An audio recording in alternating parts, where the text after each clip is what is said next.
नमस्कार। Hindi study channel में आप सभी का स्वागत है। हमेशा की तरह आज का सुविचार गागर में सागर भरना, जिसका अर्थ होता है थोड़े शब्दों में बहुत कुछ कह देना।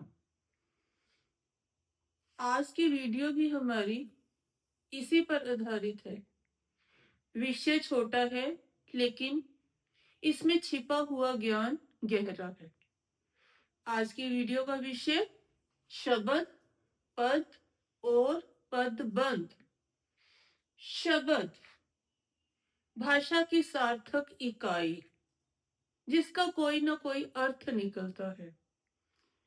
वर्णों का, अक्षरों का व्यवस्थित ढंग से किया हुआ मेल जो सार्थक हो, कोई अर्थ बताता हो, शब्द कहलाता है। संक्षेप में, वर्णों का सार्थक और व्यवस्थित मेल शब्द कहलाता है। वर्णों का सार्थक और व्यवस्थित रूप शब्द कहलाता है।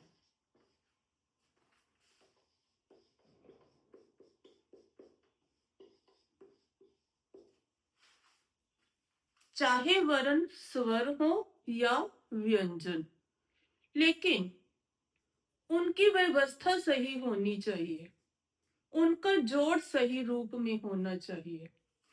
जैसे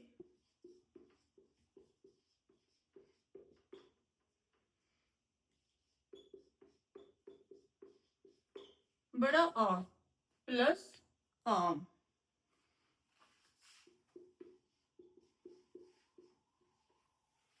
जब तक शब्द अकेला है, वर्णों का जोड़ है, शब्द है। जब उसी शब्द का प्रयोग किसी वाक्य में हो जाए या उसके साथ कोई कारक जुड़ जाए या वह बहुवचन रूप में आ जाए, तो फिर वह शब्द नहीं रहता, पद बन जाता है। किसी विभक्ति के साथ जुड़ जाए, विभक्ति मीन्स कारक, परसरक, सभी एक समान। परसरक, कारक, विभक्ति। उदाहरण के तौर पर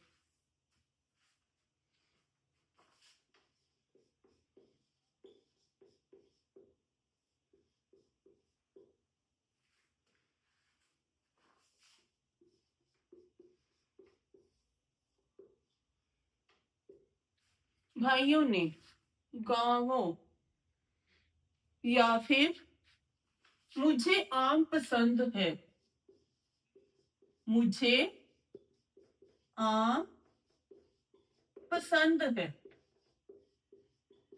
जब तक आम वर्णों का मेल था, बड़ा आ स्वर, म व्यंजन, यह शब्द है।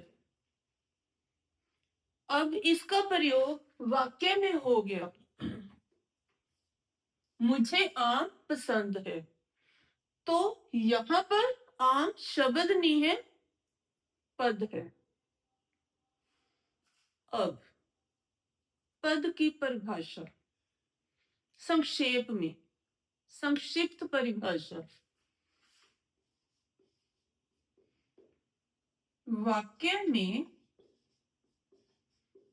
प्रयुक्त शब्द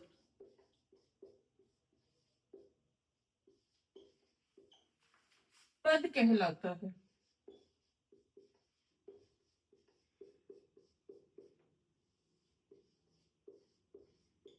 शब्द और पद में अंतर भी यही है। वर्णों का सार्थक और व्यवस्थित मेल शब्द, और वाक्य में प्रयुक्त शब्द पद। अब बात करते हैं पदबंध।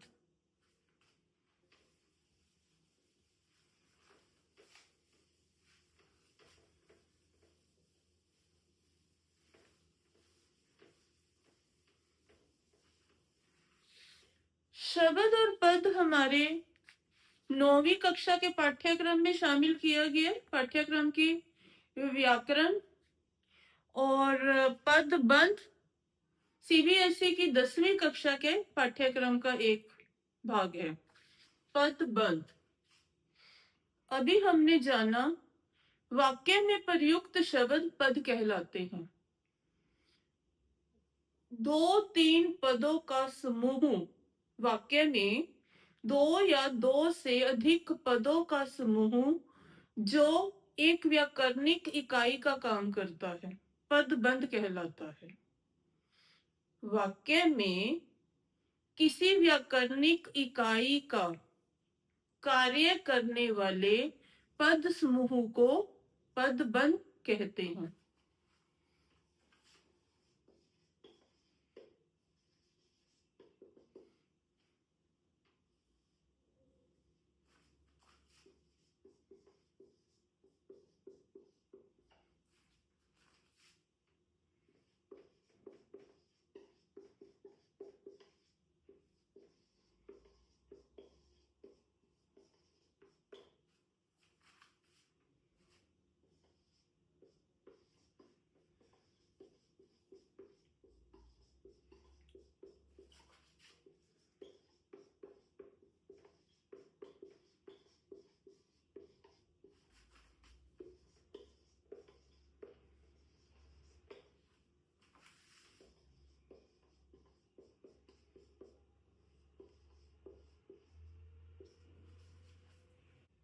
पदबंध 5 प्रकार के होते हैं।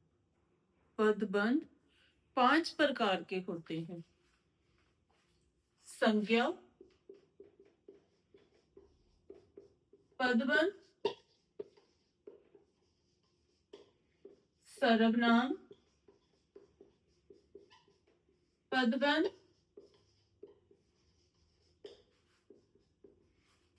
विशेषण पदबंध,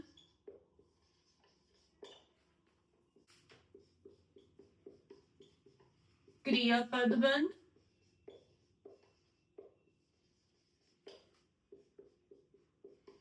क्रिया विशेषण पदबंध।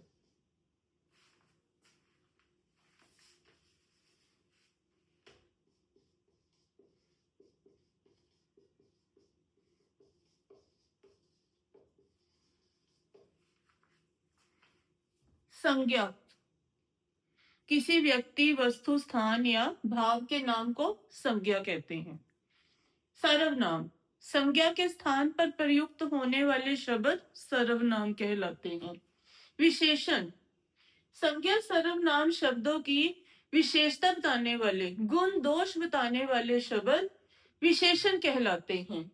क्रिया जिन शब्दों से हमें किसी काम के होने या करने का पता चले, क्रिया कहलाते हैं। क्रिया विशेषण वाक्य में जो शब्द क्रिया की विशेषता को प्रकट करते हैं, क्रिया विशेषण कहलाते हैं। इतना हमने जाना। अब वाक्य में पदबंध का भेद कैसे समझा जाए कि वाक्य में प्रयुक्त पदों का समूह पदबंध, पदबंध का कौन सा भेद है, ये कैसे पहचाना जाए।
इन वाक्यों में लंका का राजा रावण अत्याचारी था।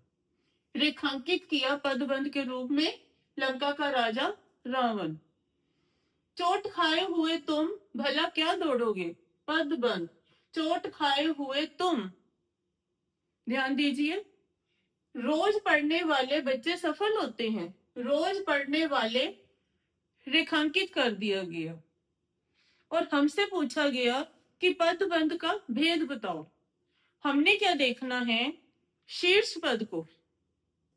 शीर्ष पद, बच्चे पूछते हैं कि शीर्ष पद क्या होता है।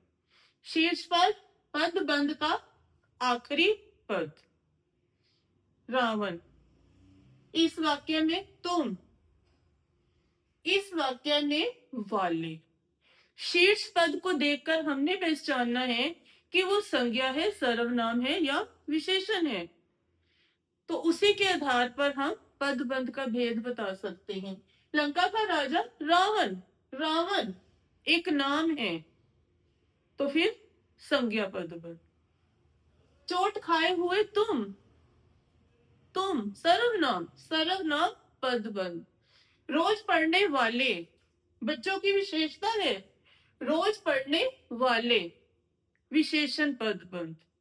इसी ढंग से क्रिया विशेषण को पहचान सकते हैं। इसी ढंग से हम क्रियापद को पहचान सकते हैं और क्रिया विशेषण पदबंध को पहचान सकते हैं। पदबंध की विशेषताएं।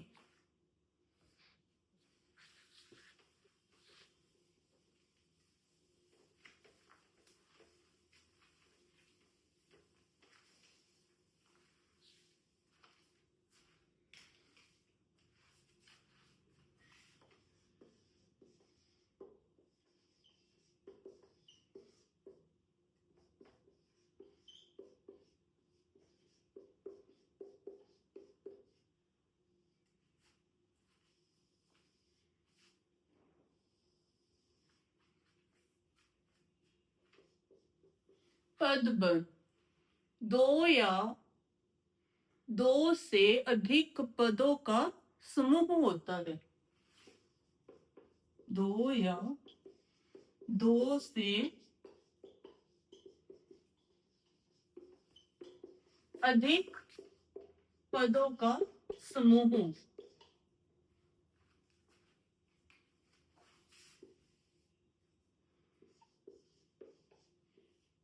हम लोग जानते हैं कि पद वाक्य में प्रयुक्त शब्द।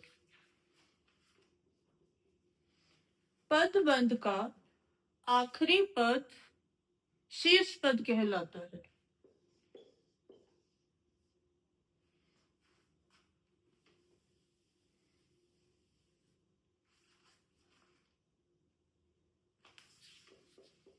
प्रत्येक पदबंध का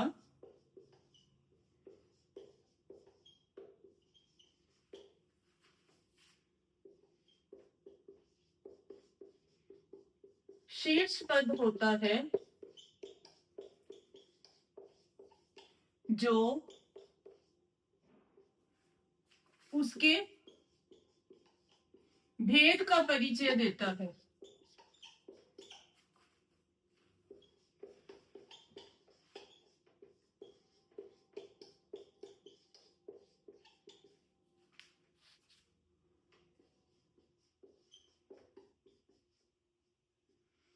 उसके व्याकरणिक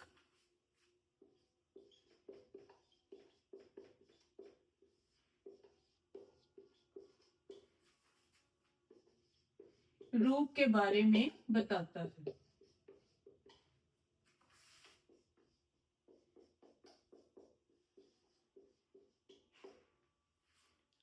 आशा करती हूँ कि आज की वीडियो में दिया गया ज्ञान जो शब्द पद और पदबंध से संबंधित था आपको समझ आ गया होगा। आप आसानी से सरल ढंग से समझ पाए होंगे।